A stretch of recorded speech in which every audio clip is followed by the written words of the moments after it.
Hello and welcome to a new video where I just talk over a still image. The Alien prequels have been torn apart quite thoroughly by a lot of people. I would agree with them that they are not good movies. In fact, I quite detest them, being a very strong fan of the first Alien movie. However, of all the criticisms I've seen of the films, there is one point that I don't think has ever been brought up, and that's a fact that the question of who lives and who dies just isn't that poignant anymore. There's not exactly a lot of tension regarding who will survive the encounter with the alien and fly off into space at the end. When the first Alien came out and the survivors of the Nostromo were Ellen Ripley and Jonesy the cat, that was a surprise to a lot of people. The trope of the female survivor of a horror movie had not been cemented, and Ellen Ripley, as a consequence, became sort of the archetype for that trope. Then the second movie came out and Ellen Ripley continued to survive. Then the third movie came out and took people by surprise, where she actually died at the end. But then, supposedly, they made a fourth movie where she was brought back. But the point is, it's very difficult to kill Ellen Ripley. She's going to very likely survive. And this idea has been carried over into other Alien media and movies as well. In Alien vs. Predator, there's a designated female lead, Alexa, and she manages to survive to the end along with a single predator. In the second Alien vs. Predator movie, there's also a clear female protagonist of the film who manages to survive to the end. The game Alien Isolation features Ripley's daughter Amanda Ripley, and she survives to the end. You can kind of start to see a pattern with this. Now, when Prometheus came out, I was actually kind of wondering if Shaw would live to the end, because she is very different from Ellen Ripley as far as her character, her background, and even general appearance goes. The other movies and game that I've mentioned, you can very much see a lot of Ellen Ripley in them. Well, in the Survivor, that is. But Shaw managed to live to the end. She was killed off between Prometheus and Alien Covenant, but the fact of the matter is she flew off into the sunset or planet set, leaving a final message very reminiscent of the one Ellen Ripley left at the end of Alien as well. And then a new movie is announced, Alien Covenant, and we see the protagonist, Daniels, wearing this outfit, and immediately it reminded me of Ellen Ripley. And that's sort of the point where I realized, alright, she's obviously going to live, but is anyone else going to live? Is Danny McBride, who's behind her in this picture, who is mostly known for comedic roles, going to live? The problem with all of this is that the Alien movies, at their core, are sort of haunted house films in space.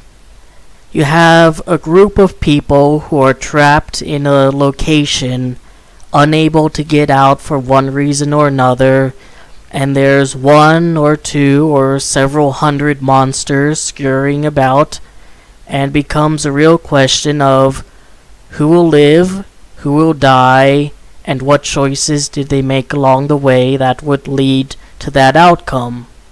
But when you have a trope as cemented as this in your movie series, and more so when you go seemingly out of your way to draw visual parallels between a character in the newer movie and the famed survivor in the older movie, that question, that tension that comes with the sort of movie you're making is instantly dissipated.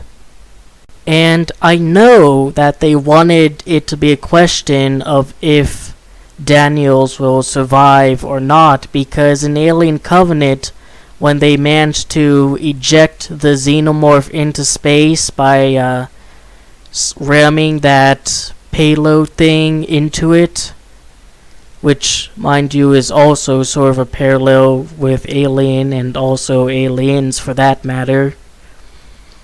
There was this brief moment where they just showed the opening of the ship, and then you saw, I think it was Danny McBride's character looking out at it, like all worried. Oh, did Daniels live or not? Was she ejected out with the alien? Is she dead? And then she sort of pops her head out from a hole in the floor, and he's, incredibly relieved. David is leaning back, and I honestly interpret it as like an annoyed sigh from him. And that's pretty much what I had at that moment too. Like, they actually tried to play that card. They actually tried, given the history of the series, to sort of fake us out as if this character, she might actually be dead. If she actually did die, that would be a huge twist. That would actually raise my opinion of the film up a little bit, because they actually did something different that wasn't an awful idea in every sense of the word. But no, she lives, and the very final scene is David walking by a bunch of cryopods filled with potential victims or hosts for his xenomorph base plans, whatever stupid shit that is. And you just know, like, no matter how many people there are, no matter how much meat there is for the slaughter, it doesn't matter. If Daniels lives to see the next movie and isn't killed off in between films because people reacted too negatively to her, she's going to live to the end of that movie too. Maybe Danny McBride's character will die this time. Maybe David will finally die. Maybe there'll be a friendly engineer who survives along the way with Daniels, or whatever stupid shit Ridley Scott dreams up in his half-baked pretentious attempts at Alien prequels. But at this point, if you're really questioning if Daniels lives or not, might want to take a seat and settle down, because the answer is pretty evident from the start at this point. Like, at any story in the Alien universe at this point, if there's like a woman who appears pretty front and center in the promotional pictures and looks like she's capable of wiping her own ass, that's a safe bet. Put your life savings on that, because you will not miss the opportunity to be right when you say, oh, she's obviously going to live. I would hope that maybe sometime down the line they sort of break this. And I guess even if they do break it, it's not really that much of a surprise from a sort of possibilities, I would say. Since if it's not like a designated female survivor, then it's going to be a designated male survivor. Honestly, I'd like to see a film with no survivors. Leave us on that cliffhanger. Everybody dies and the alien is hurtling through space, maybe headed toward the Earth or something.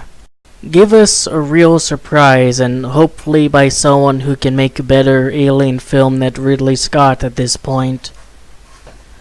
So what do you guys think? Do you think that the Alien movies have sort of lost their tension because of this?